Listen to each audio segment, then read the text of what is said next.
Live from Brooklyn, New York, this is Stay Busy with Armon Sadler. Well, you know that I'm the guy. I'm out here living life. I'm busy. Stay busy. Stay busy. Stay busy. Making moves and catching flights. So please don't waste my time. I'm busy.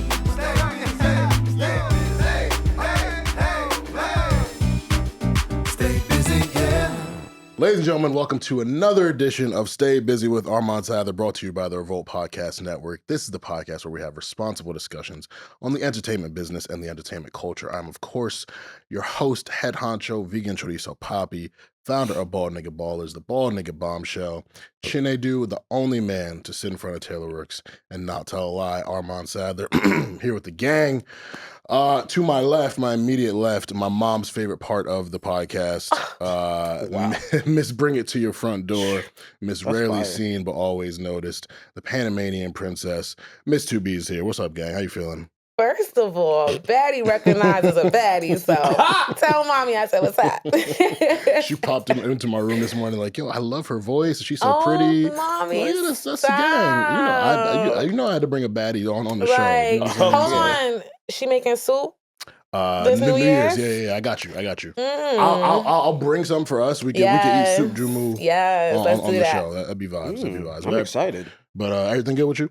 Yeah, everything's good. You know, I'm arguing with my nigga right now. So y'all better tread lightly today. It's going to be a very therapeutic episode. I want no smoke. No smoke. And to my far left, Mr. Apple Music, Mr.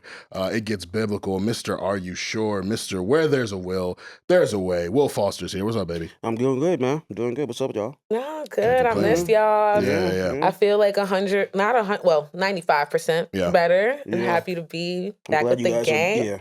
I'm glad you guys are back and good. It's already almost 2 weeks away, but Thanksgiving was good for everybody. Yeah. Oh, yeah. Damn, I almost forgot about it. Like, should feel like a year ago already. Right? But no, Thanksgiving was good. I actually was like a real adult. Like, I'm you cooking. Cooked? Yeah. To turkey? No. I actually don't care for the turkey. Mm-hmm. I like turkey wings. Yeah. Turkey wings are fire. Yeah, I like turkey wings. If that was like, if we didn't already get a turkey donated, I would have been like, oh, let's get wings instead. But no, I'm really adulting, man. Like, I'm an aunt. Like, I have like 2, 3, 4. Damn. Everybody having babies, but yeah, shit was good. Real wholesome. How about y'all? Love that. Yeah, it was good. Went down to VA at my brother's crib, him and his wife and his dog and my parents and my cousin. You have was a there. brother? Yeah, older brother. Yeah, it's crazy. People be thinking that I'm an only child. I don't know you why. give that. Doesn't he give that? He do. He gives it's like you just live with your parents. Like, you know what I'm saying? Like, you're like locked in. Like, But you're the baby. I'm the baby. How old is he? Yeah, I was like, how much older? He's turning. He turned 34 this year. Yeah. So you guys are like peers. For 4 years apart. Yeah.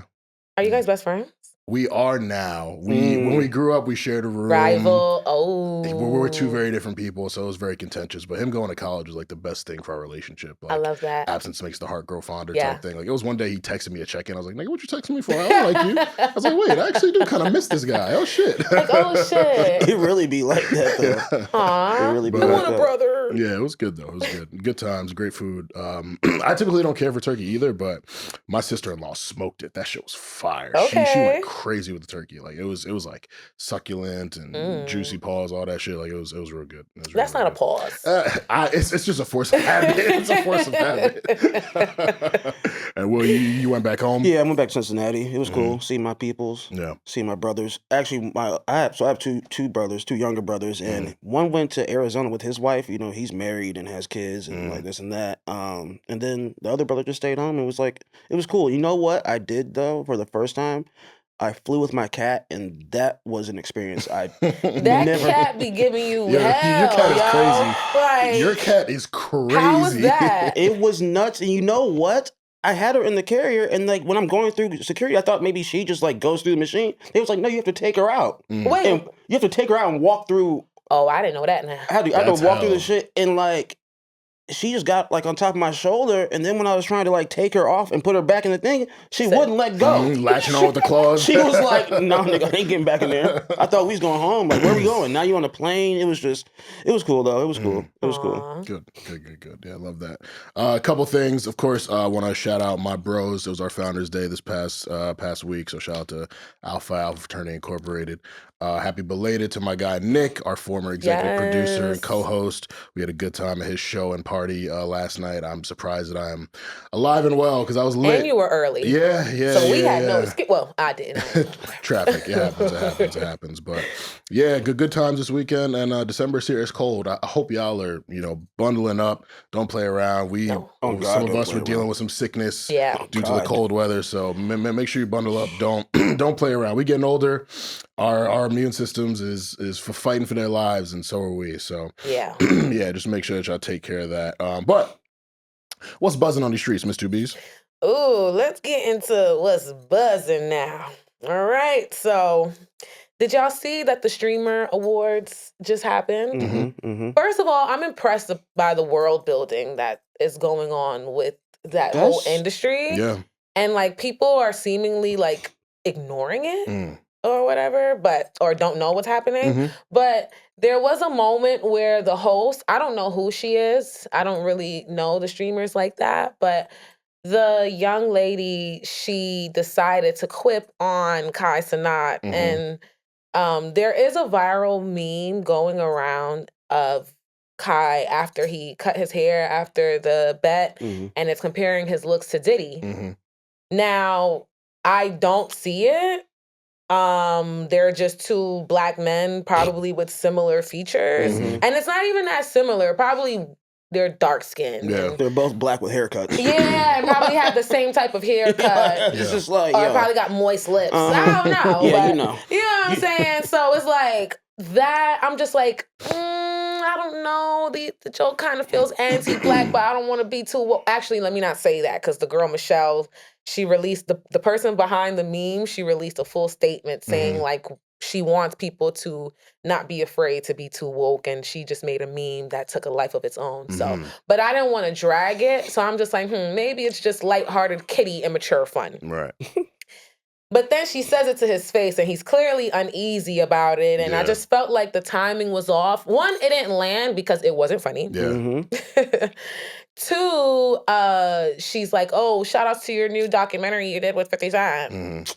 And that's corny. Yeah. That's corny. It's not the time to be comparing anyone to Diddy. Yeah, like no one wants Especially to. Kai Cenat. Especially, like no. You know what I'm saying? He's on the top of the world right now. There's no point. He don't look like he do drugs. Yeah. He don't even look like he does liquor. He doesn't do anything. He don't look like it.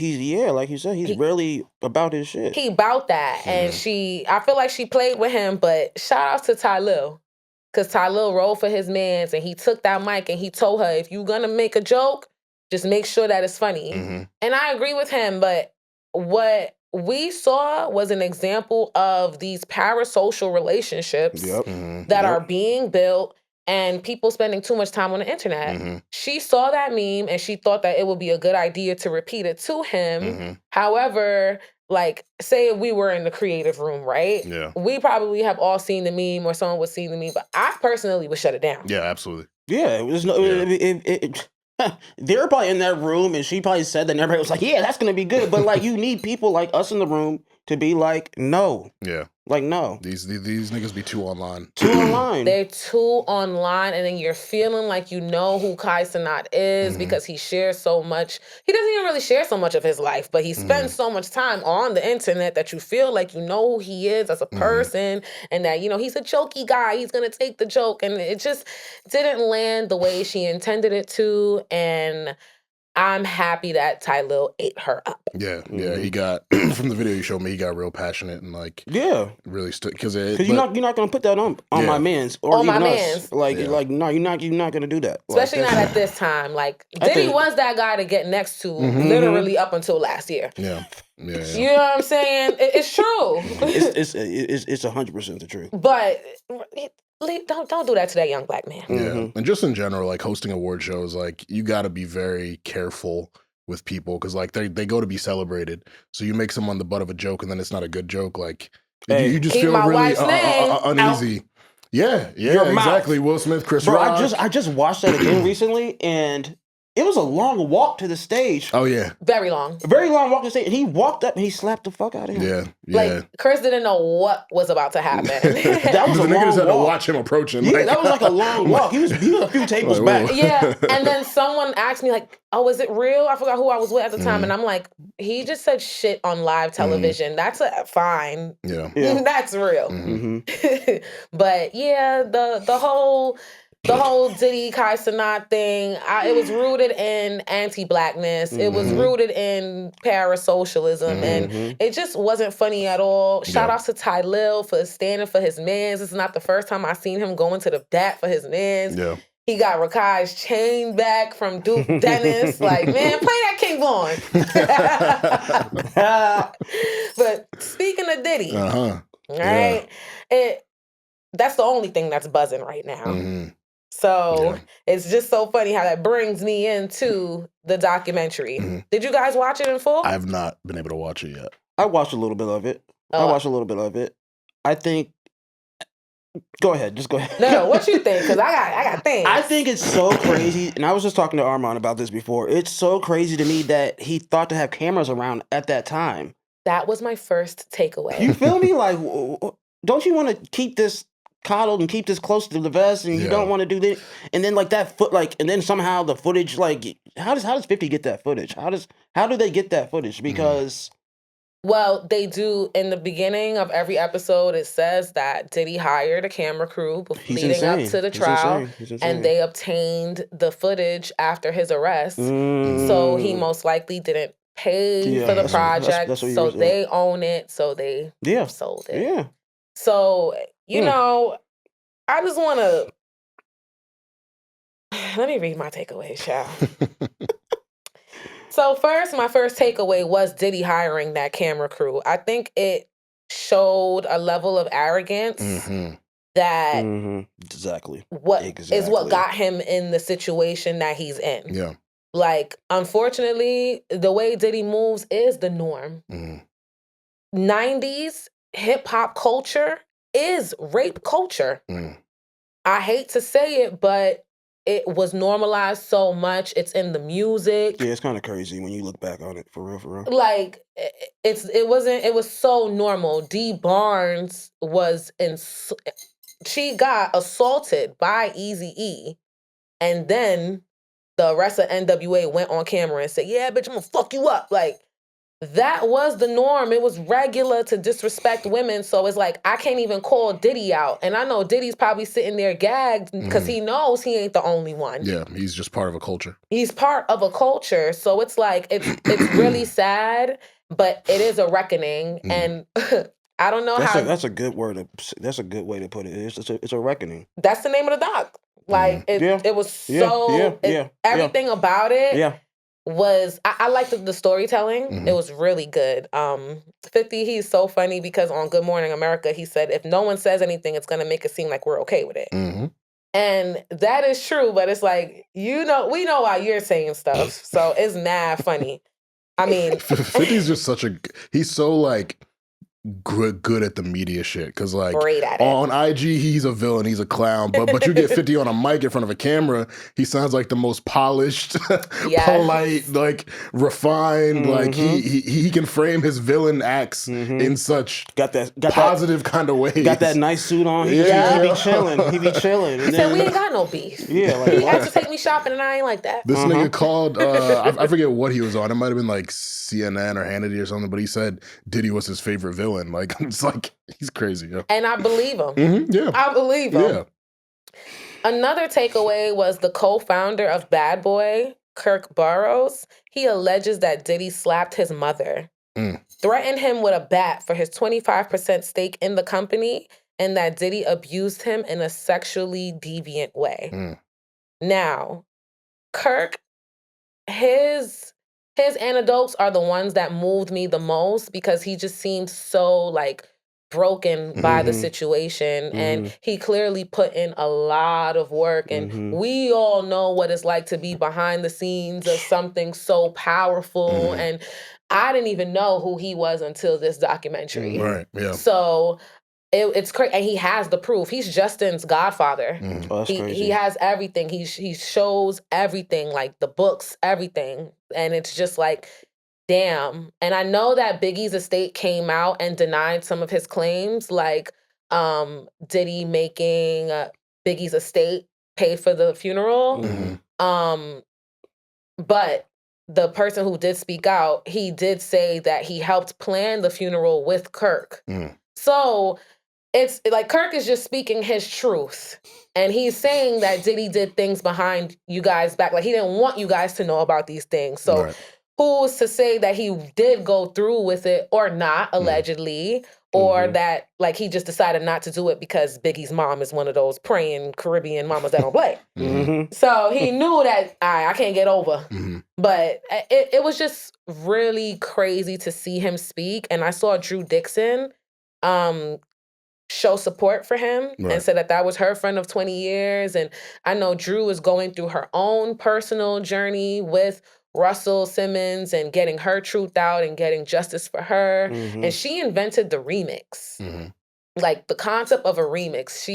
She's the reason why we have that. She put Mary J and Method Man together. And to know that all of these people put in so much labor, and like, we're kind of in a transitional period right now too, in the same industry. And it's like, damn, where are we gonna be? Which documentaries are we gonna be a part of speaking on? Like, it's eye-opening and sobering for me. Another takeaway was Biggie was originally an Uptown artist, and Andre Harrell allowed Diddy to buy his first album from that label. Wow. So I was just like, wow, I didn't even know none of that. I thought it was just straight Bad Boy for life, and then it was up. One thing I did learn before this documentary, though, that I learned from Netflix's I Got a Story to Tell about Biggie, was that Biggie was renegotiating his contract before. Like, he had dreams of being a record label exec himself and wanted to develop Junior Mafia. And Kirk said that he renegotiated the contract before he passed. So I'm just like, that's amazing. I didn't know that, but that was very interesting to know.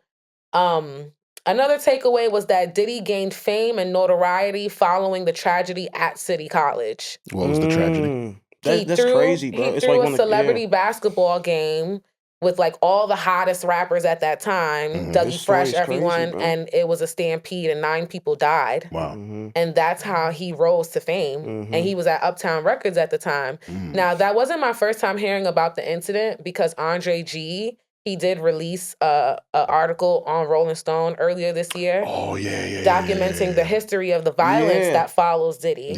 So that was, Andre put me onto that incident, and I was just like, oh, wow. But it is crazy to think that he got away with that. And like the way he handled it after, I mean, I don't blame him. I wouldn't want to be accountable for that, for niggas bum rushing. Because really and truly, what was he gonna do about that? But it's just crazy that there were like no repercussions. Like, he was able to just come out of that unscathed. Like, people died. Like, it was, you know what I'm saying? Like it was crazy. He does have liability. That's his event. Right. So like, that was crazy. Death Row Records was courting Craig Mack. I didn't know that. And from the looks of the 2 jurors, I see exactly why the verdict went exactly the way it did. There was like this fake-looking Fantasia juror that she was so hyped that her and Diddy had a similar facial expression and gesture. She was like, we both looked at each other like, can you believe he said that? And I said, oh, you're gassed. You're gassed right now. And I don't blame her. Up until last year, Diddy was that guy to get next to. You were a black person in music. He kind of was the gatekeeper for that. Not kinda, he was the gatekeeper for that. And, you know, he showed that he still got it with his latest musical effort. And the second juror, I don't know, it was like some Guyanese, Trini Indian, coolie man that looked like he beat bitches too. So when he was asked, like, oh, did you see any force or coercion? He's like, oh, no, it's very interesting. You know, I didn't see they're in love, and, you know, she went back every time. And I'm like, So you didn't see force and coercion, or is that normal to you? So the documentary was lengthy. It was lengthy. It had a lot of tea in it. It was very well put together. I question the sex worker. Like, one, I thought they would have hired someone that looks a little better. You know what I'm saying? I thought like he would have been some fine shit. Yeah, I don't know. facts. I thought he would have been looking like the Bodyguard or Tupac or somebody. I don't know. But then he's there looking like Eric Adams, and then talking about, he's calling her Cassandra. Every time he said Cassandra, I was so uncomfortable. And he's online. He sued her. And he's online basically like saying that she's not a victim. Like he claims that the footage was edited and stuff. So when it comes to things like this, let's just say, simply put, my final note is that this documentary is like a conspiracy theorist's dream. It's like a playground for conspiracy theory. Like the sex worker walks in and says, oh, he came in all dressed and said his name is Frank Black, and then the FBI raids and see medication for Frank Black, and then they zoom into his MacBook and it says Frank Black. Like, you know, we're the generation that used to listen to I Feel Like Dying in reverse, looking for Illuminati codes. Oh my God. You feel me? Oh my God. So we're gonna enjoy it. Yeah. That's crazy. That's funny. Yeah, conspiracy theorists kill me, man. They're just their own breed of people. I love a good conspiracy though. Not saying I that. do, but yeah, I'm kind of with Armon. They are crazy, but I do like a good one. That makes sense. And you'd be like, and you'd be like, oh, you know what? So I think that affected me. Like, I don't, yeah. Yeah. I like those ones. But no, like the thing about the juror that you said really sticks out to me, because like the sensationalization of people like Diddy, because like you said, he was that guy. He was cool. He was rich. He made so many people successful. All the great music. Like, for some people, they don't want to believe that they could do fucked up things. It's kind of like Vince McMahon from WWE. Like, good Lord. So he was the former chairman of WWE. He left the company in 2022 because he was sexually involved with someone who was working there, but it was like it was an inappropriate relationship, and they was doing wild shit, and he was like paying her like under the table to keep her quiet, and then it came out, and yeah, just a variety of things. But that's also a thing. Little Rod and a lot of the people that was on the dock, they clearly had a price that Diddy just did not want to pay, and he's in this situation for being cheap. Little Rod would have took that $20K. I seen someone say that. Woke up with his soreness and not have said a word. And the $20K wasn't what he was asking, but he would have took it. Yeah. Oh yeah, for sure. Yeah, no, everyone has a price. Money will make you be quiet about some fucked up shit. Okay. So, shit. Don't give me the right price. I ain't seen nothing. But man, that's what's buzzing. So yeah, I definitely want to watch now based off of these things you said. I've seen a lot of my friends talking about it and talking about how well put together it is. So it is. I do want to get to it. It's hard for me to like engage with content like that sometimes, you know, like, because it's just such a fucked up situation. It's not entertaining. Yeah. And like, and even if he did get acquitted on the worst stuff, like, there was still a lot of fuck shit that was happening, and so it's just hard for me to consume that sometimes. So yeah, like I didn't watch the Vince McMahon doc either, and like you know how big I am on WWE, but I just didn't watch it. I was like, I just kind of don't really want to engage with this. So, but I'll check it out. I feel like it's my duty as a media member and journalist. That's how I felt too. To tap into. I'm like, that's the only thing that's buzzing. So yeah. Thank you for that. Jump into this lunch break chat. I have a funny question to ask you guys. So I was in Miami a couple weeks ago. I went to this bar, and this dude said, like, he was asking where I'm from. He's like, you look like you're from New York. I was like, what does that mean? Like, I was only wearing a t-shirt and sweats. Like, I wasn't wearing a Yankee fitted. I wasn't wearing Timbs. I wasn't wearing any of the things that people stereotype, you know, New Yorkers to wear. But he's like, you look like you're from New York. I was like, no, I'm from New Jersey. But like, to you guys, what do you think it means to look like you're from New York? Like, what does that mean? Big black puffer jacket.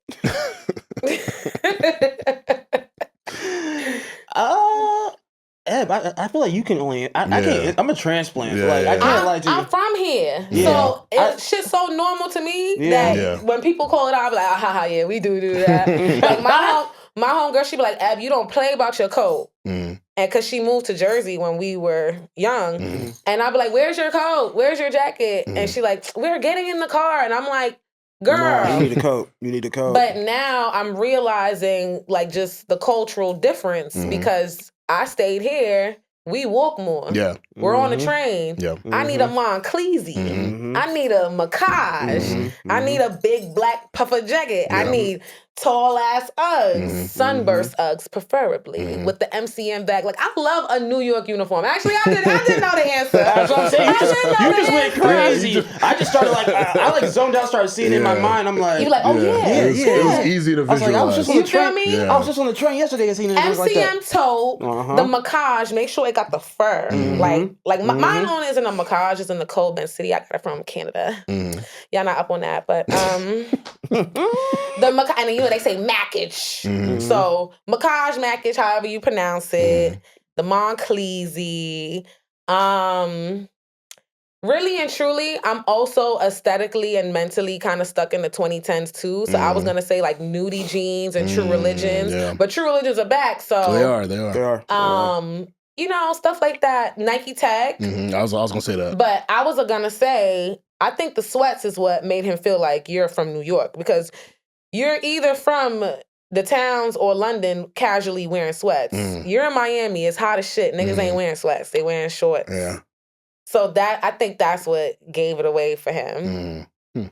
Maybe. But there was also a point in time, like growing up, when you can tell that Fab was a guy's favorite rapper. Oh God, yes. Oh, God, based on the way that he dressed. Yeah. Yes. Like, I would look at, like, I dated someone before I got into a relationship, and I looked at him, I was like, you like Fab? What'd he say? He didn't want to answer. That's all you need to know. That nigga love Fab. Yo, he was like, why you say that? And I'm like, do you love Fab? As soon as a nigga hit you with a why you say that, you know. He had lore. You know. He had lore. He loves Fab bad. And he got a tattoo. Oh God. Oh God. He got a tattoo of, damn, I forgot what it says. I think it's like family. Like, you know, he's like street family, but I think he only put family, but in the same font. And then some girl blew him up to Fab back in the days and like told Fab, like, oh, he's your number one fan. Oh so, my God. Me bringing that up triggered him. So, in case you ain't know so. That hit him where it hurts. He's never going to forget me. Yeah. That's funny. That's funny. But yeah, that's what give New York a... Yeah, it was interesting. That was the first time I'd ever, like, people think I live here because I'm always here for whether it's work stuff, pod stuff, my social life is here, but like I've never gotten that you look like you're from New York. That really like threw me for a loop. It was the fascinated by that, yeah. And like it wasn't even some Nike Tech sweats or Adidas sweats. It was just some regular, I forget the brand they were, but they're like just some gray sweats. Like, Uh-oh. You went on a plane with that? Please, God, please. Can we move? Can we go to the next shit, please? I knew you were gonna say something. And right, I was sitting here, I was like, please don't say it. Please don't say great. Please don't say great. And I knew you was about to say it. Literally, as soon as I was like, damn, gray sweats, there's a whole thing that comes with that. I'm such a madame. She said, you didn't tell me you went on the plane like that. Oh my God. You never know whose attention you're gonna get. You Hello? feel me? No, it's getting a little freaky. That's probably why they said bring back the quorum on them flights.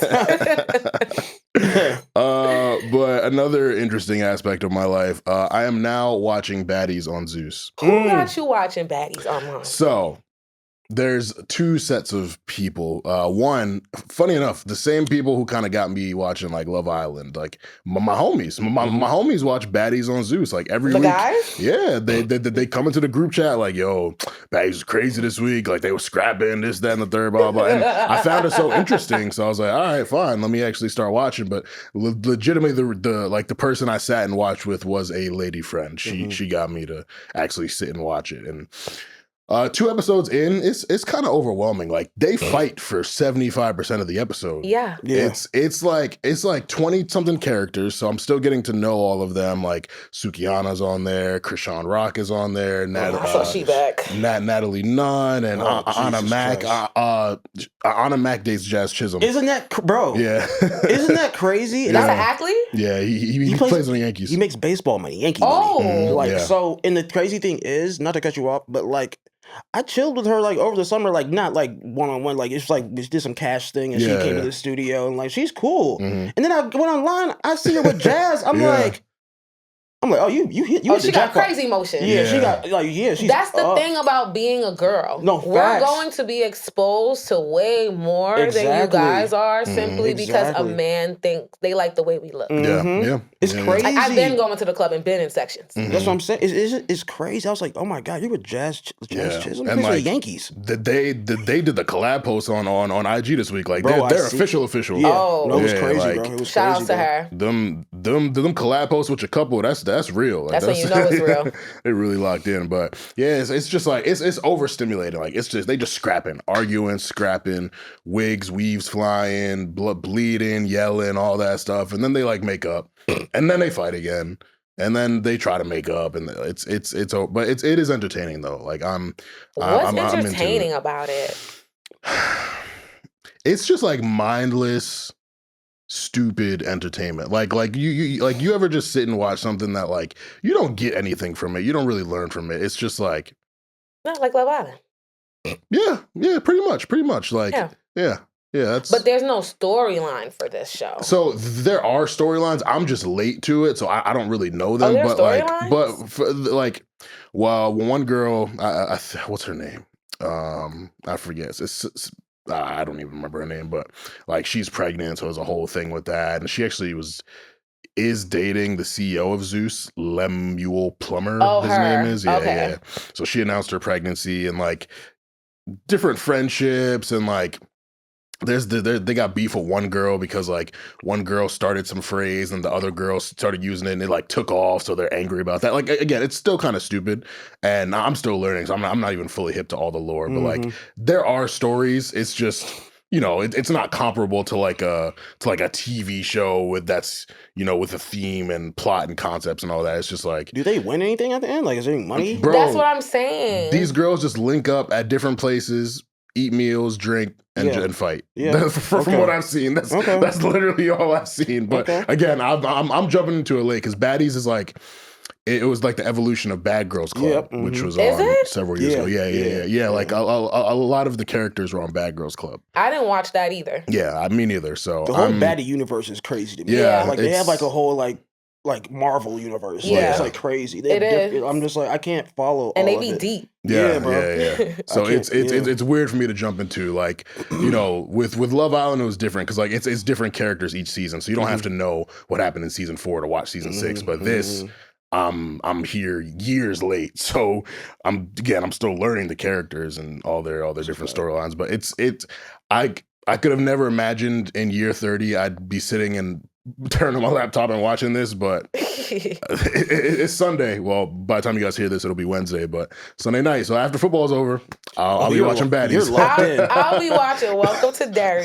Oh my god, I love that show. Them kids are acting their asses off, son. That's a good one right there. Lily, she taking her ass back to Juniper, man. But I do judge people that watch Baddies. My hair braider tried to get me to watch it while she's braiding my hair. Please keep in mind that's like 6 hours. Yeah. So I'm just like, turn that down, brother. Yeah, like I just started a conversation to distract her because I couldn't do it. And there was this video that went viral recently of the neighbors called the cops on one of their neighbors because they thought they were fighting, but they were watching Baddies. Yeah. I mean, that's how bad it is. It's loud, and it's aggressive, and it goes on and on and on. Like security will jump in and break them up, and then they'll get it shaken again, bro. Like I can't. Yeah. And also, I don't know none of the people's backgrounds, but when you come from like that type of shit. That's like my childhood. I don't want to see it. I'm here trying to act like I'm not a hood booger, bro. Like I'm not trying to see none of that. And I don't want to see no one pretending. Because also sometimes I might see certain things. I'm like, that remind me of this person. That remind me. Like, I don't want to see it. Nothing entertains me by it. And the lady friend who put you onto it, is she black? Latina. How's she entertained by it? They just like that. And that's another thing. Non-black people being entertained by this. Good point. That's a valid point. I don't know, and no disrespect to her. It's like, what do you like about it? These black bitches ripping each other's leaves off? Well, what is it? Okay, one more question. Is it censored or is it on Zeus? Not at all. No. Okay, so it's like there's no beats. It's not censored at all. Okay, damn. Yeah. Oh, it's crazy. Lots of cussing. So that's why I had to ask. I'm like, facts. Because I don't know why it entertains black people, period. Yeah. But I really don't know why it entertains non-blacks. Yeah, I am shocked that I'm keeping up with it, but he's like, hey, I'm here. Here's your baddie chain. Here I am. Moving on to some music topics. It was the week of the debates, the week of the people being bashful, the week of people just acting a variety of ways. Spotify Wrapped, Apple Music Replay Week. How'd y'all feel about y'all Wrapped and replays? And what do you think they said about you for this year? All right. Well, I said. All right. Just for the record, I was telling Armon before this too. I actually use Spotify a lot more, just because I just like it. I just like it. I love Spotify Wrapped. I love how they it just makes it cool, makes it fun. It's like I didn't share none of it this year because I just didn't want to, but I like it. I think you it's didn't fun. Want us to see that you was listening to GNX? Me. Or his listening age. That's what I was about to get to. My listening age. It said 15. You definitely got the YN listening It said age. 15. It said 25, actually. Well, okay. That's good. I was like, that's good. Mine was 18. I was very surprised by that because I listened to a lot of R&B this year. I was like, 18-year-olds listening to R&B? Mine was 25. I got 36. Really? Damn, auntie. And then when it said my age, the song that was playing in the background cracked me up. Well, what was it? No one listens to him anymore. Tory Lanez? No. No one listens to him anymore. Mind you, I'm saying no, but it's close. It was Trey Songz, I Can't Stop Missing You. Wow. Great song, though. Right. Wow. It came on out of nowhere, and then I started just playing it over and over and over again. And I started using Spotify this year just because I like the features more. Yeah. Welcome. And for the Wrapped, I wanted a very, you accurate liked it? rap. You like Spotify? It's cool. Yeah, I like Spotify. It's good. Yeah, I've been consistent with Spotify since 2018, 2019. That's good. Yeah, I really like it. I've been trying to tell people it's just better. It's just better to me. It's some real dumb conversations about Apple versus Spotify. People are like, oh, the people who use Spotify need to be told what they like. No, they don't. That's not why we use it. We use it because Spotify learns what you like then suggests you stuff like it. It's really good at it too. They're not telling me. Suggesting that Trey Songz song. Yeah. They just the app gets to know you and then discovers as a result. They act like we went to school together. Yeah. Like we went to junior high school and was burning CDs and giving it to each other type. Yes, 100%. Yeah, but mine didn't surprise me. Some Sexy Songs for You is number one. Mine too. Giveon's album was on there. Mariah the Scientist album was on there. My listening age was 18, which was very shocking to me.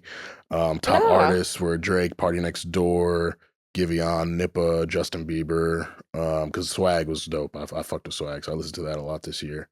I think those are all the important things in my rap. But yeah, it didn't surprise me at all. I'm glad they added top albums this year because they didn't used to do that. They would just give you top songs and then top artists. So I like that they added top albums because that was something Apple Replay did. I was like, that's the only thing that's better about Apple versus Spotify is they give you your top albums. So Now I have that, but and they also have like these reports, like the day you listen to the most music, or the day you listen to one artist the most. And Yeah, I like so- that I type of love stuff. that. I like that type of stuff. Me yeah, too. like the shit made me go back to my IG story to be like, yo, what was I doing that day where I listened to like 16 hours of this? And then I remember I was like, oh yeah, okay, makes sense. I was drunk as hell that day. My biggest Drake day was Valentine's Day. So that's the day some sexy songs for you dropped. Yep. And that's my man's birthday. So I'm like, damn, I did that. I know, sucks for me, but then my birthday's 4 days after. There we so, go. There we go. Yeah. But yeah, so I was happy with mine. Didn't surprise me at all. I think 18 tracks.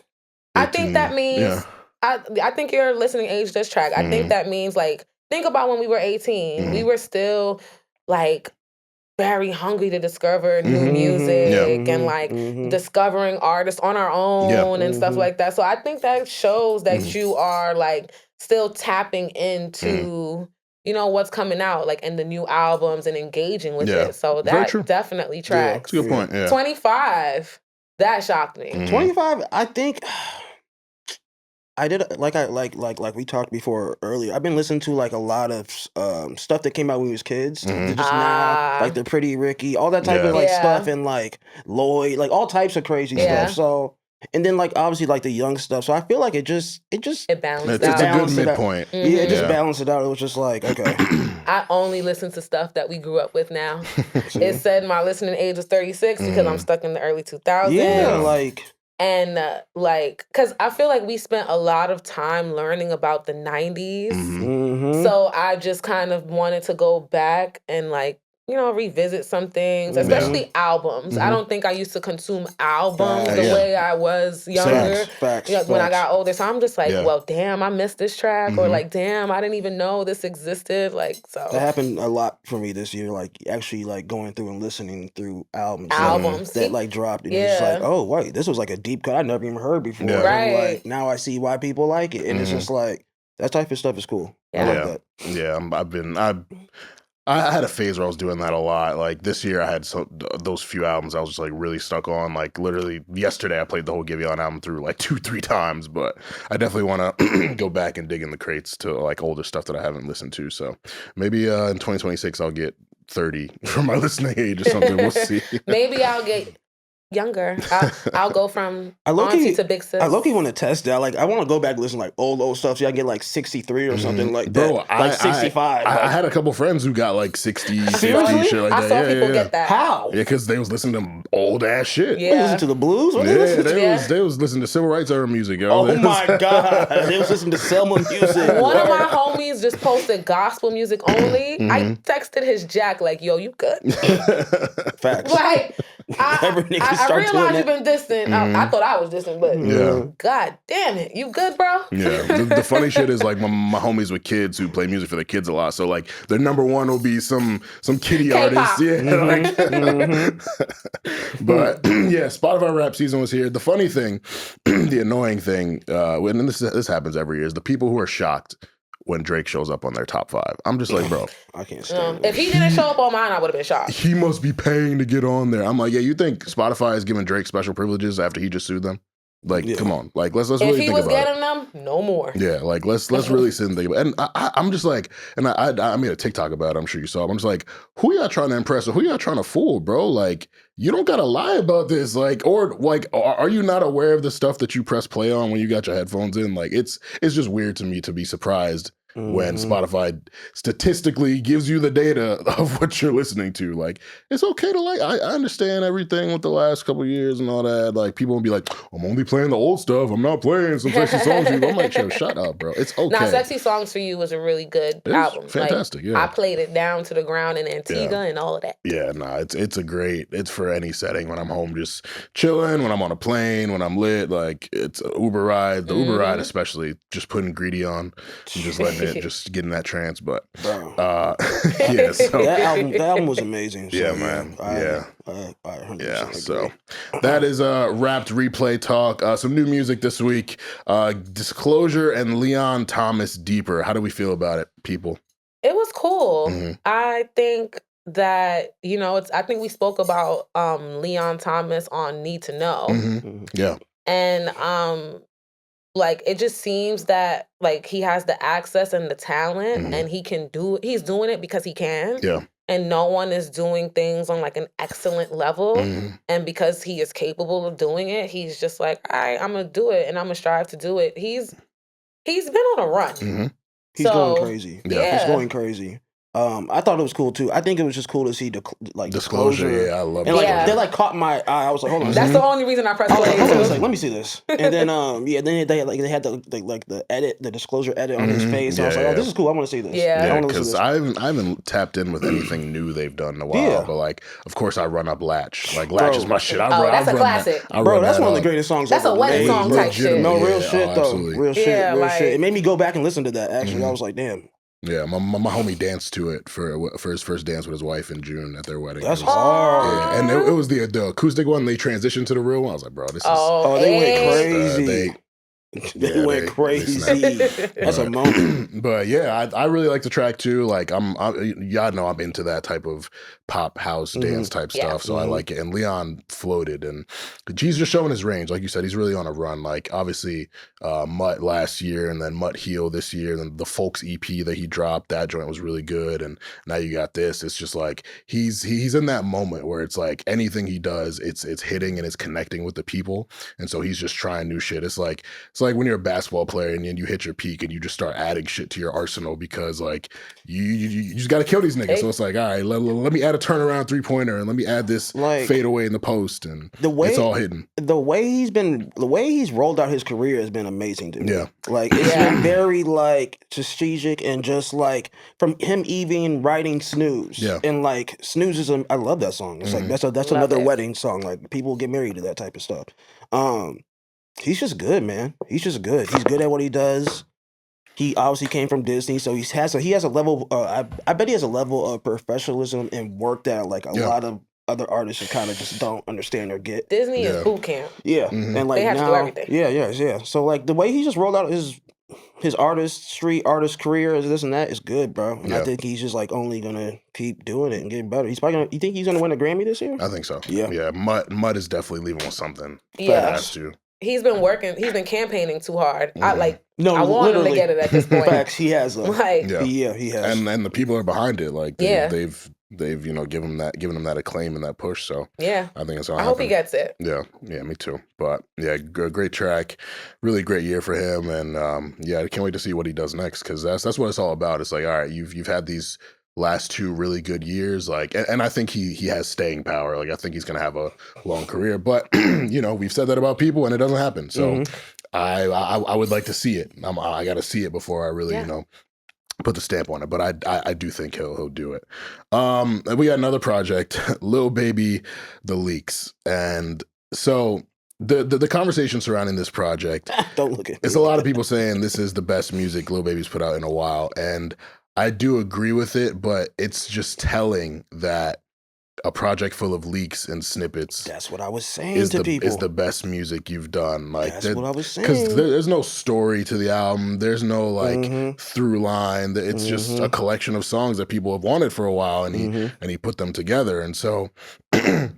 A lot of people like trying to hit he's back shit. I'm just like, don't get fooled. Don't get fooled because that's exactly what I was saying. I've heard those last few albums, so let's pump the brakes a little bit. Like this is essentially a fan service project, and it's good. You want to do fan service for your fans. You want to. That's nice. That's nice. You want to kind of have something that they can speak positively about because like your album at the beginning of this year, while it was fine, it just kind of speak positive. When he says speak positive. I mean, bro, no, seriously. Let's be honest. Like, seriously though. My bad. No, you're good. So yeah, like it's cool. It's kind of like his version of like a care package almost. But for me, and I've said this. I said about the last album. I said about the album before that. Like I'm disenchanted by what you're doing. I'm not really moved by it anymore. And so. I want to ask you guys, rather than just shitting on him, let's like, is there a path to getting people to care about him again? And if there is, what does he have to do? Like musically, personality wise? Because like, I also think a big kind of detractor from him is like his lack of charisma, He's not like, he's not like one of those like cool rappers that people necessarily want to like be like. And let me say, he still streams very well. Like people still do, like, his fans love him. His fans haven't turned on him, but the masses, like the stardom, they joined me. Yeah, like the stardom that he had in 2020, 2021, even 2022 when he had the Amazon documentary and the Call of Duty and shit, like that has dwindled significantly. So is there a path to getting people to care again? If so, what is it? Or is it quote unquote over? It's never over in the digital era. Yeah. Like we said in the last episode. First of all, I love the word disenchanted. It's one of my favorite words. It's tough, yeah. And it's how I feel about a lot of artists. Travis Scott, I'm disenchanted with. No, I said I love the word. I ain't disenchanted with Lil Baby. You know I don't like him. Well, yes, you have always. You know I don't like him. Yes, you have always. Yeah. I feel like I was shocked by the stardom. It never made sense to me. I mean, yeah, he definitely wasn't supposed to get as big as he did. And that was that was the only point I was trying to make. I think that I was like so hell bent on it that people, I like did not like him, but it's just like I didn't think he was next up. Right. Like all these cosigns that he was getting, I didn't agree with it. I didn't think that he did anything for those things. So I was just so anti that it just gave fuck him. But I do think one of the best ways for Lil Baby to kind of get people to care about him again is one, he needs content. No, let me start with one. That's two. One is image branding. He needs to do something. I don't know what he looks like right now. Does he have a haircut? Does he still have locks? I haven't seen him in a while either. So I don't know what he looks like right now. So, kind of just doing that branding, image-wise, marketing yourself, especially to the ladies. There are women who think that he looks good. And Lil Baby is... One thing I do like about him is that he talks about spending money on women. And he dates Black women. So he's spending money on Black women. So I think that he needs to do that, and he needs to feed the streets. Were the leaks on SoundCloud? It's a product on like streaming, so Spotify, Apple, all that. So it's fan serviced, but he's getting paid for it. And it wasn't leaked, it was distributed.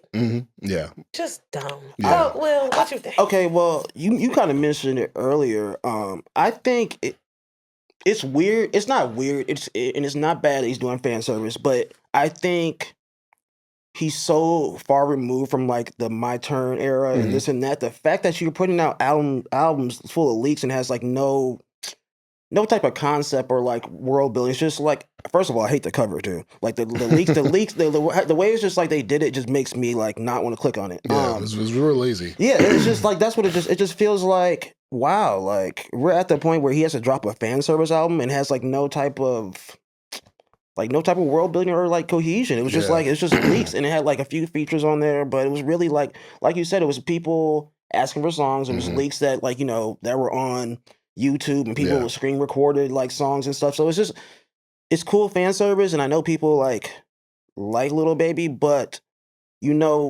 what you said, Ed, like when you said you never really saw him as next up. I mean, same for me too. And like I was a person too, like and I still say it, like to me, Gunna was always the one. Always the one too. What is happening now was always supposed to happen to me. Exactly. So like that's how I kind of feel about it. Like to me, he was like Gunna was always the one. Lil Baby was like cool, but I'm not in the streets. I'm not a street nigga. I don't like do none of that type of stuff. So it's like how much, and I know Atlanta loves him, the South loves him, but what else? Yeah, I mean that run is a one-trick pony, bro. The run is a long time ago. Like the albums that My Turn and like this and that up whatever. What was the next album that he dropped after My Turn? It was It's Only Me in 2022. October 2022. I just think wasn't he supposed to link up with J. Cole at some point? Did he say that? I'm making that up. They had a song on Cole's album. I forget the name of it. Prize the Devil, I want to say. I thought it was gonna be more like a mentorship development type of thing. I'm probably making that up. And then I don't know if you guys saw, he did like a little side interview with that kid that little white kid that goes like, oh, what you like how do you make your money? Like, who are you? Blah, blah, blah. This man, Lil Baby, said he's coming out with his own clothing brand on his birthday, and I think that's like, I think his birthday's like soon. It's like, I think it's in this month, and I was like, why are you making clothes? Like he has a brand. He's gonna like drop. Like, and I'm just like, I mean, that's what people do when the motion in music slows up. No, seriously, like, they gotta find a new route. So it's like now you're fat, like now you're dropping fat, like what's going on, bro? I know they all tight at Gunna. They are. They have to be, bro. They have to. Because if he drops a line, it's going crazy. But they're struggling without Gunna too, which is funny. Like Thug, I love him. I really like the album, but people love Thug and Gunna together. Like that's what we really want. And yeah, and same with Lil Baby. Lil Baby is struggling without Gunna. Like, bro, that run in 2018 where they did the collab project and Drip Too Hard and all that. Dog. Like, they were sold both out dates on top of the world. Like, it was crazy, but yeah. He got to do the Tiller thing though. Like, you see how Bryson Tiller got people to care about him random, like for that short period of time when he did Whatever You Want by doing the SoundCloud thing. That's what he got to do. Yeah, you gotta get it out the mud again. Feed the streets and focus on that and kind of just get your niche there and figure it out like that. I'm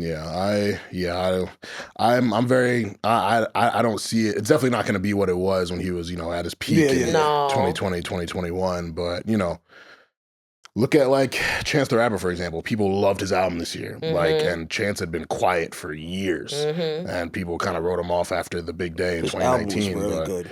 like, you come back with just undeniably good music, you evolve. That's what you gotta do. You gotta evolve. Lil Baby always lacked the versatility. Like Gunna can melodic rap you. He could bar you up. He could do tracks for the girls. And those are the stars in Atlanta always had those pockets. T.I., Ludacris, Future, the Outkast. Like, you go on and on. Like, the legitimate stars with staying power and longevity always had that versatility. Lil Baby taps into the melodic girl stuff sometimes. He doesn't do it as well as the other guys, and he doesn't do it enough. Like, so I like it when he does do it on a female collab though.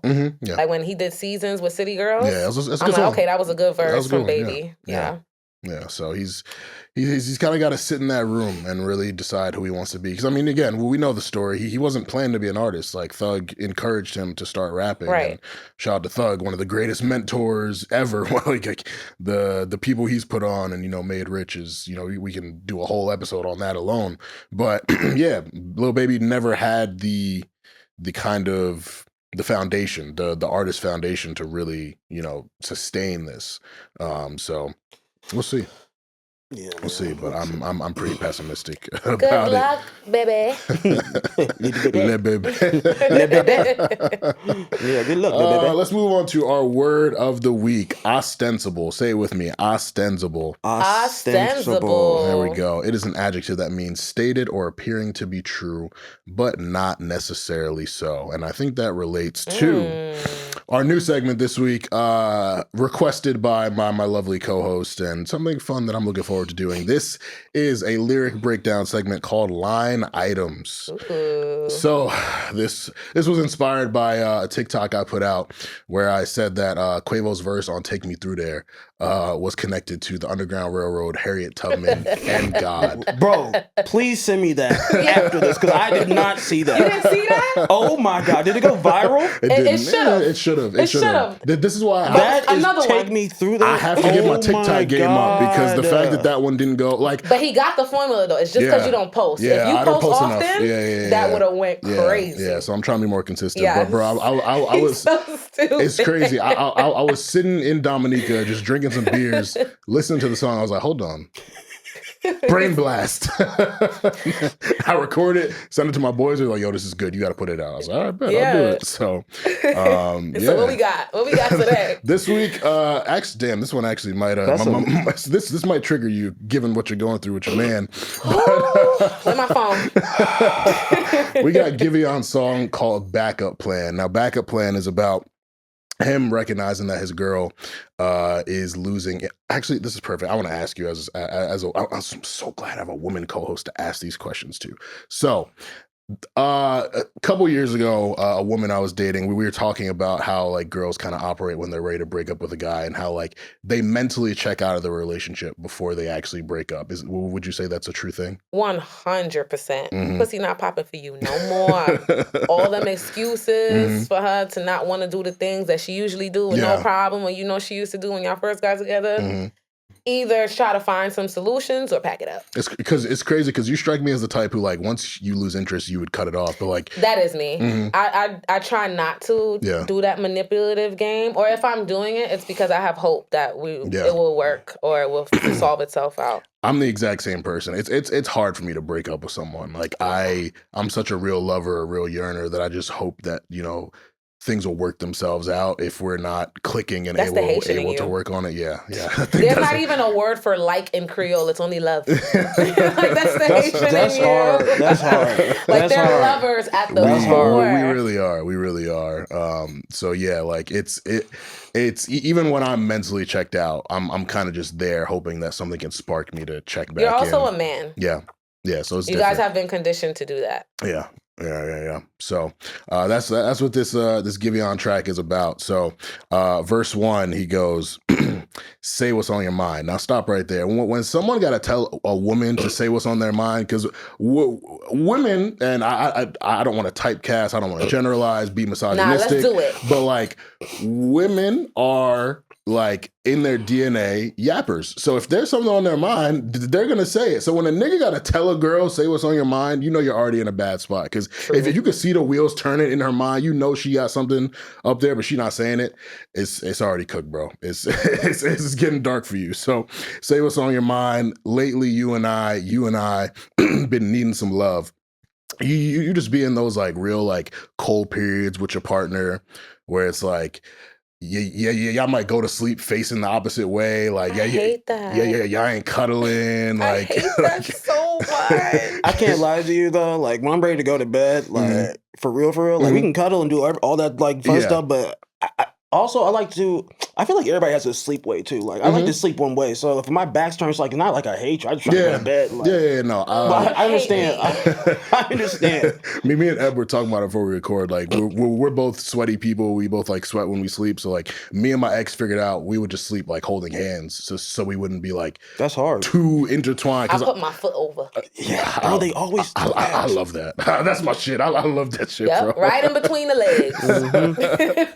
But lately you and I have been needing some love. So quiet on the ride home. When y'all don't got nothing to talk about, it's dark. It's dark. Can tell that's when you made your mind up. The only thing worse than a girl mentally checking out of the relationship is when a guy acknowledges it. Like he knows like their demise is coming, and you kind of just got to sit and like wait for it to happen because there probably isn't anything you can do. So when you can tell she made her mind up and she ready to go, it's tough. And then he's kind of defeated because he ends the verse saying, "Don't want to make you fight it." Like he don't even want to try to get her to change her mind. Does he not love her? I mean, and that's the thing. Like Giveon is like, it's crap. That's how I met him earlier this year, and he seems like such a like shy, kind of quiet dude. But like obviously his music, he comes off like a quote unquote toxic dude. And so this song, he's not talking about what he did to get her to that point. And so that's real funny. Of course. It's like you're acknowledging she's done, but it's like, why is she done? What did you do to make her done? Then we get to the chorus. Something's different in the way you yell.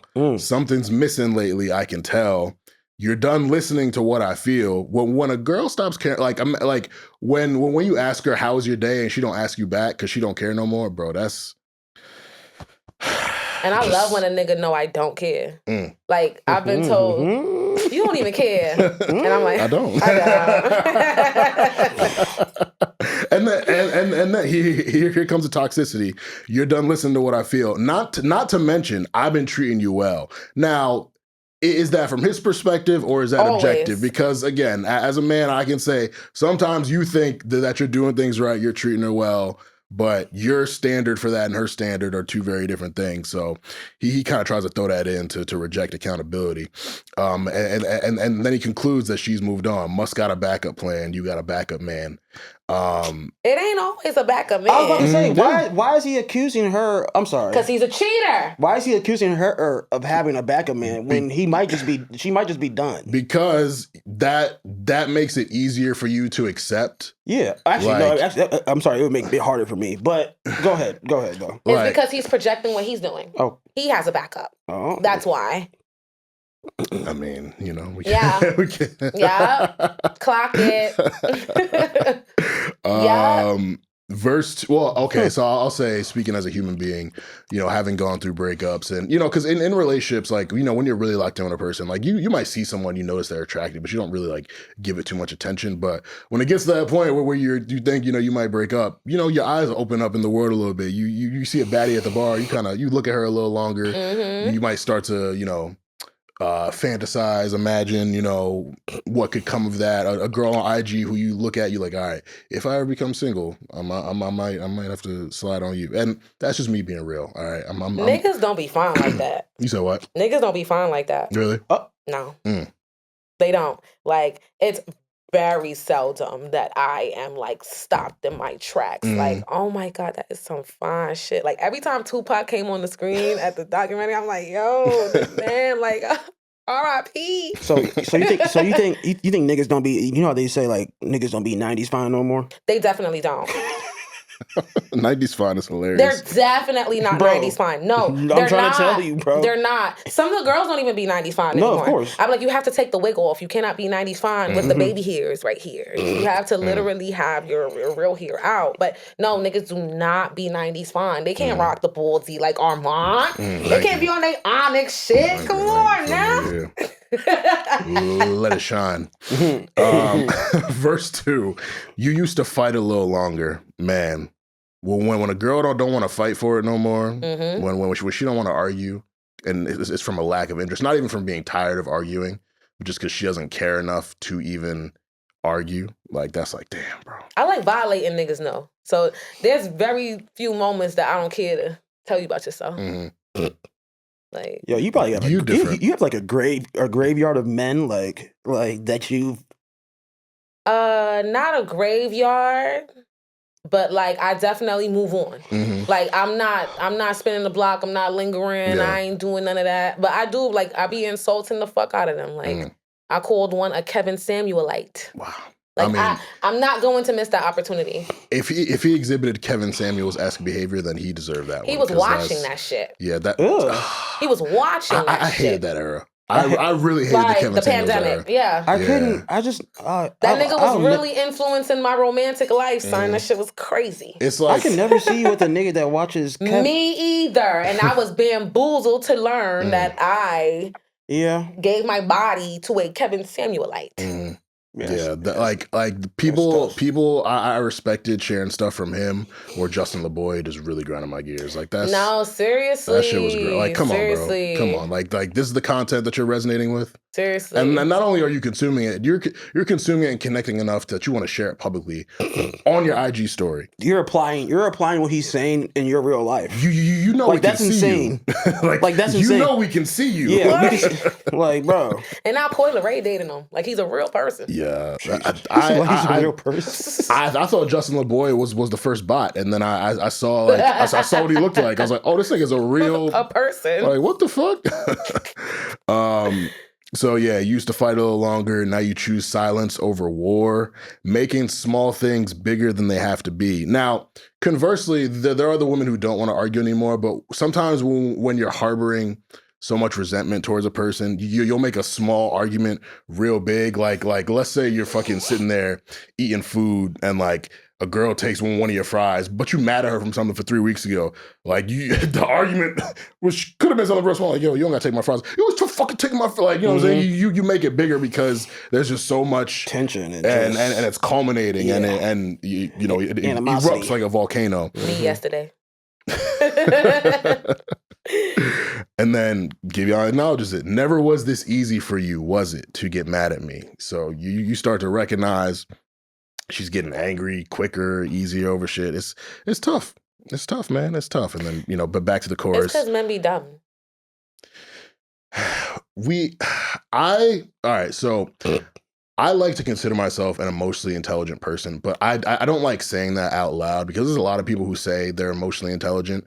And the people who say it, who call themselves that, are not. Like, they rarely are. Like, I genuinely feel like through my experiences and through therapy, like, I've really done the work to learn myself and learn how to operate and how to process things and all that. So I like to consider myself an emotionally intelligent person. But thinking back to my past self, I was probably a very frustrating person to date. And I mean, I've been told that. So. And imagine you with them vocabulary words. I would have slapped you.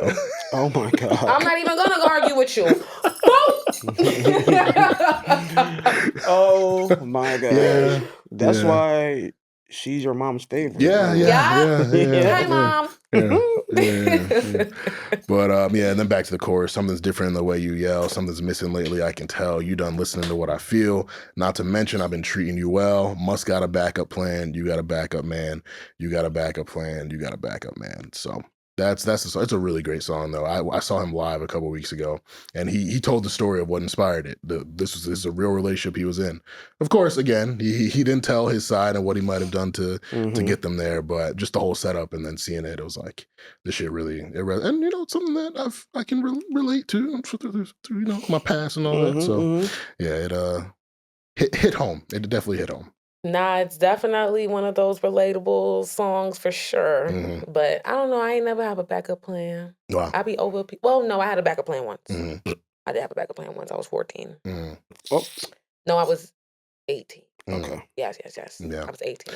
I feel like it's more something you do when you're younger. Like when you're older, you're just done. Like and you're not looking to jump back into something else. Like Exactly. You just want to be done with that person. Sense. Like younger me, I would kind of jump around, but now I'm just like, nah, I'm just exhausted with you. I just want to be alone. Like I just want to be by myself. Like being by myself is better than dealing with you or dealing with. It be lit by yourself. Yeah, bro. Mad lit. It be lit. I fuck with myself. It be lit. It be chilling. It's been a good 2 years, man. I be chilling like gangster. I've really grown comfortable in the whole alone thing. Like it's been good. It's been really good. So yeah, man, that's Giveon backup plan. Make sure y'all check that out. Check out the whole album. Beloved was great.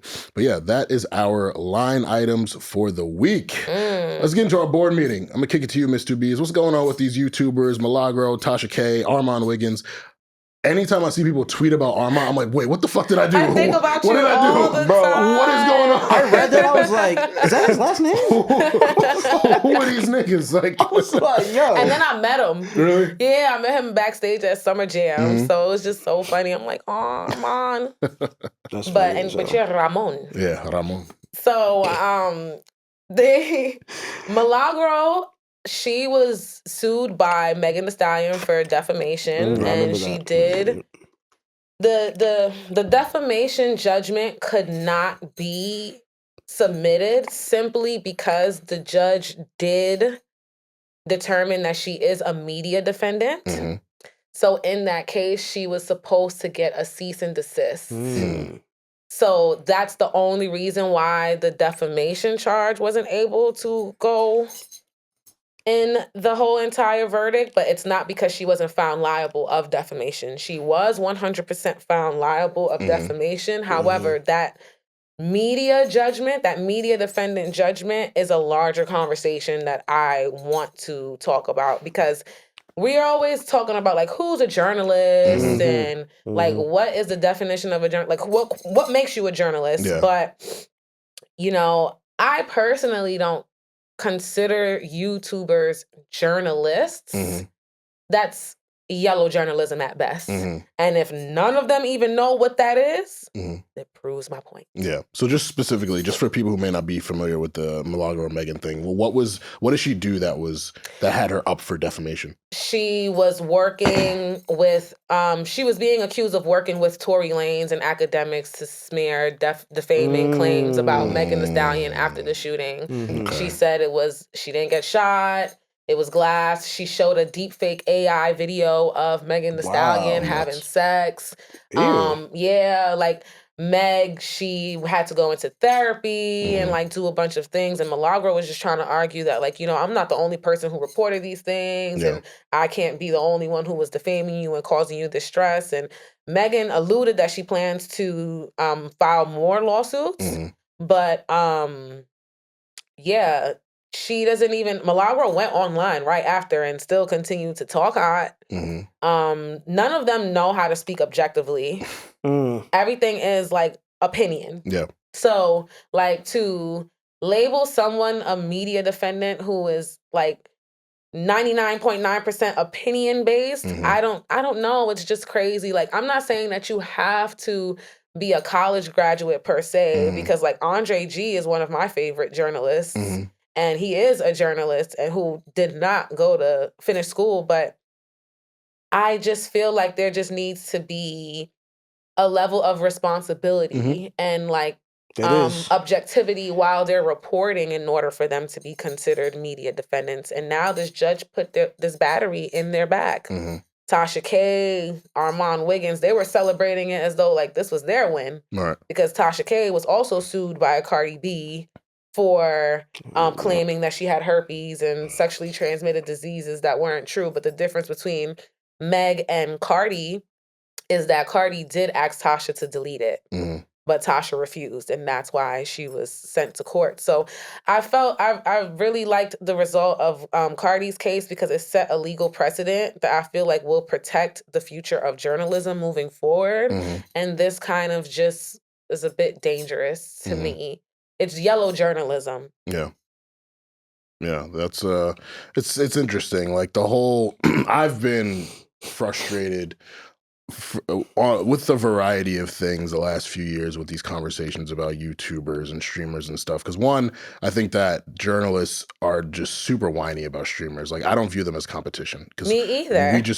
We do two very different things. Like yes, these streamers are very fortunate. The rappers want to go to them more than they want to talk to me. That's perfectly fine. But like it's a completely different arena. Like they might do an interview, but it's not a hard hitting like, you know, their interviews don't follow the code of ethics that you know I live by as a journalist, and like we just operate differently. So I don't view them as competition. I'm not bothered by them. I'm entertained by a lot of them, honestly. Like it's just different type of stuff. But on the flip side, there are podcasters, streamers, aggregation accounts, niggas who just will post like the same video that every other aggregation account is posting, and then they also have a podcast, and they'll use that to drive traffic to their page, and then they podcast, and then they're calling themselves journalists. I'm like, what journalistic things do you do? Like really, you're just you're pretty much marketing for these artists and for whatever is going on, and then yes, you happen to get behind a mic and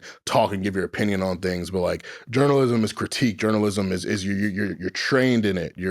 You're groomed in it, for lack of a better word. Like, yeah, there's a level of objectivity. Like even though like we get up here and we give our opinions on things, like because the two of us are journalists, like, you know, I consider us media, and like I consider the way we operate to 100%. have a code of ethics and responsibility to it. And so it frustrates me when these YouTube accounts, like, and hey, shout out to them for the work they do, like these breakdowns, these analyses, these timelines, all that stuff. Like crazy. They put a lot of work into what they do. Like so salute to them for that. Even reviewing music, salute to them for that. But the way you move and the way I move is real different. So I don't like when they try to claim that title, because if it came down to you having to sit and, you know, put together a legitimate article or a piece, like you wouldn't be able to do it. So you can't structure a sentence without AI. Yeah.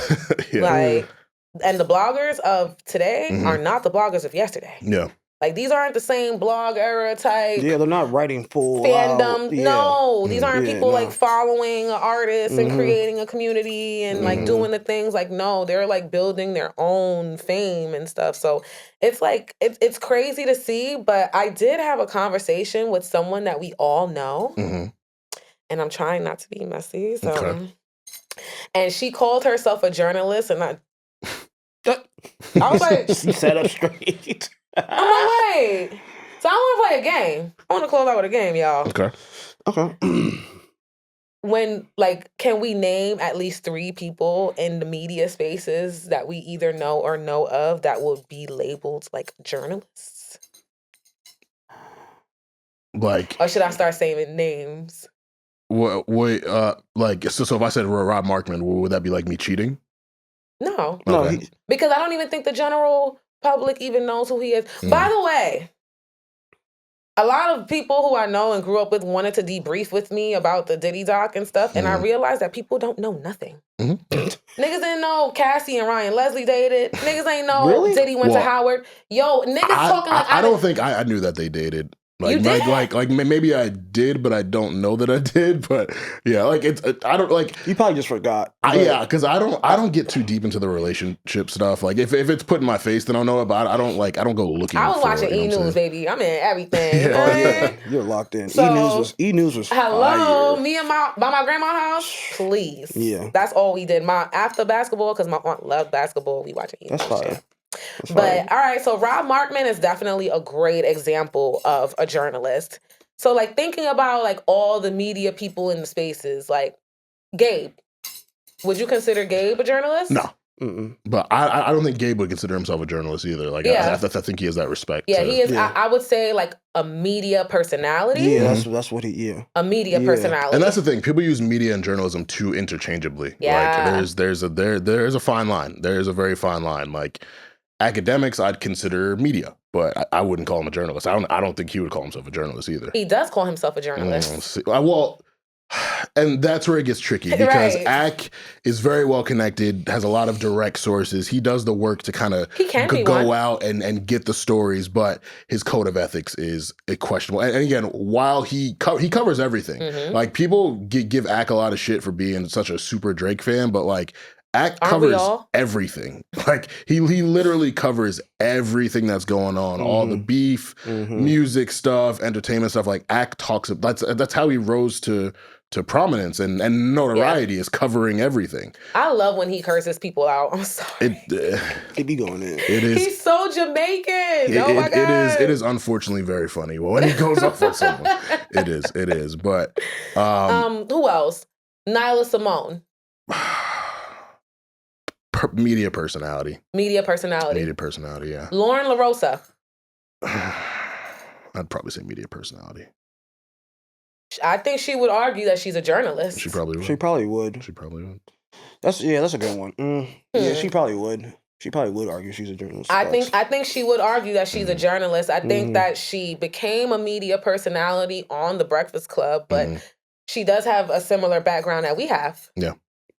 And now she is doing what the new media is doing now, and that's what they're calling themselves. Tasha K, Yep. new media. Yeah, Wow, it's happening. It's happening in sports too. A lot of the athlete podcasters are calling themselves the new media. Right. Joe Button. So I wasn't familiar with Lauren until she got on Breakfast Club. So if she does have a background doing She stuff worked at similar, TMZ. okay, yeah, well, okay, yeah. So okay, yeah, if she said she's a journalist, she has that pedigree, then she do. Okay, yeah. I met her auntie at ABFF. Literally, I was in the pool, That's and crazy. this lady was telling me about how her niece that work at TMZ do exactly what I do. So then when I seen Lauren, I said, I met your auntie Nelly. You're funny. Trying to think of other legitimate journalists. Right? I'm trying to think of other people that... like Jeremy Hecht is a journalist. He has that background. Came up Rocks, Hip Hop DX. You can tell by the way he came out when that Rory shit was happening. That's a journalist, okay? Armon, and you might not know this guy, Ebony, but have you seen how people got mad the Pablo Torre guy? Yeah. He's doing an investigative journalism report. So, I consider him one for real. Me too. Yeah. And just to give a little backstory on it, Eb, like he's just doing like a lot of investigative reporting and journalism on like these teams that are just doing shady stuff, and like people are like sports teams. Yeah, sports teams. Yeah, it's like he's almost like everybody's like, you're flying too close to the sun. You're doing you see like the black trucks are gonna come get you, this and that. But like he's one of the only people I see now in sports doing that type of journalism and doing that type of like investigative reporting and like telling people. And that's another topic because every single outlet right now is like, we don't have independent media. And that compromises the reporting because now we're at a place where like all the media platforms have ads, and like, some of the ads they're like pro Gaza war and stuff, so you can't post things that will go against it. It's like everyone's compromised. Yeah, that's what it feels like. That's what it feels like. That's what it feels like. Everyone is compromised, but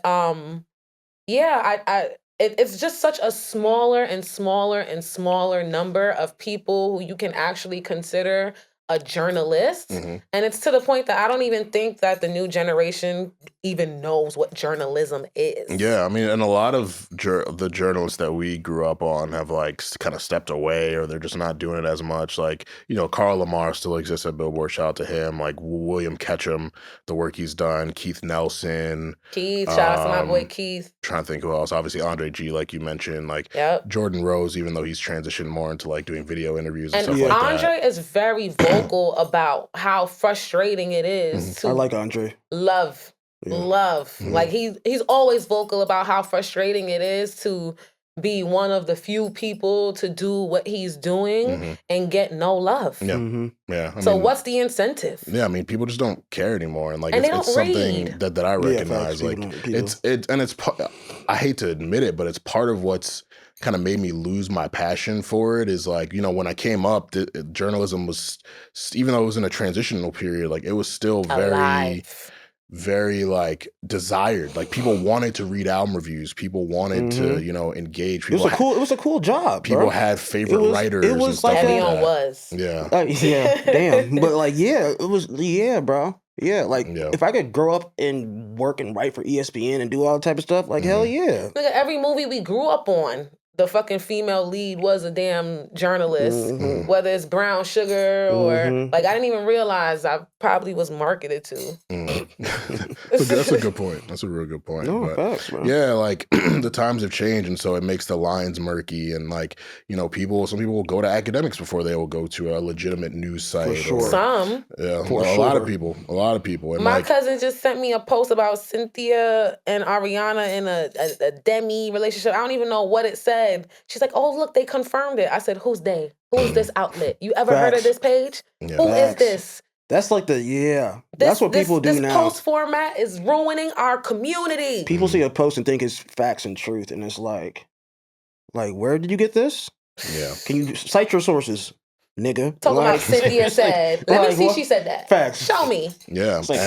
And part of it, similar to like the conversations we have about music and how it's changed, like there's various aspects of this that have caused it to be that way. The artists don't want to talk to journalists anymore. And honestly, it's on the journalists because some of them aren't operating by a code of ethics, or they're biased, or they've ran that artist through the mud. So why would I want to talk to you? And some of them just aren't that good at their jobs either. Clock that. So the artist would rather talk to a streamer or talk to a YouTuber or something. And then that conditions the fans to then engage with these people more than they would go to a Vibe or the Source or whatever and actually read an article. And then again, it's a very digital space now. Reels, videos, short form content, clip culture, all that. Clip like, culture. Oh my God. Long form content. People would rather watch and listen than to read something. And so that incentivizes people to start podcasts or start, you know, streaming on Twitch or doing all that. So it's truly another instance where the system is changing and people are adapting to it.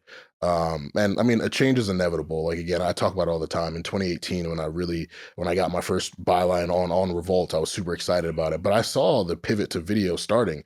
I was like, damn, like, am I going to catch this journalism thing before it's time for me to try to, you know, do video or start a podcast? And I started a podcast literally a year later. But things are inevitably going to change, and so it's just like, you know, it's not something that I'm not sad, bothered. I don't compete with these people. I don't feel threatened by their presence because, hey, I was employed at a publication for 3 years, and the streaming thing started like pandemic. Even before that, people were on Twitch and stuff and having moments for themselves. So it's like, you know, there's still an area for it. There is still a craving for it, but ultimately, like, these people have their go-tos, and the journalists aren't that anymore. And I've moved way past being sad about that. I don't care. It's like, all right, how can I get in where I fit in and still have an audience and find a way to disseminate my thoughts and my content and my critique and my assessments of things in a way that's people want to consume it. So that's ultimately the conversation you want to have with yourself. Like, like if you really care about that acclaim,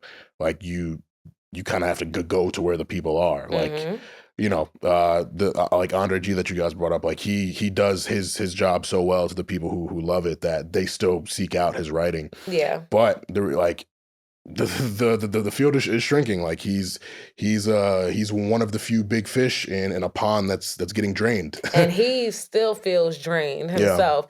And like it's not just the consumer. We have to put responsibility on the institutions as well. For sure. Like how much did it drain you to repurpose aggregated stories? How many times have you said an idea, pitched an idea that has gotten declined, and it would have did better than the 5 to 10 stories that you had to do, and that one, I would never forget when Nipsey Hussle came to the stores. Oh man, yeah, that's a whole other podcast I'll say episode. That's a whole. We had time, so I can't even. But yeah, and the way they do the junkets too. Having all 12 of us talking to the artists. They don't want to talk to us after that point. Yeah. So how do you feel about coming home from jail after 13 years? How does it feel? Yeah. How do you think? Yeah. Right. Come on. Yeah.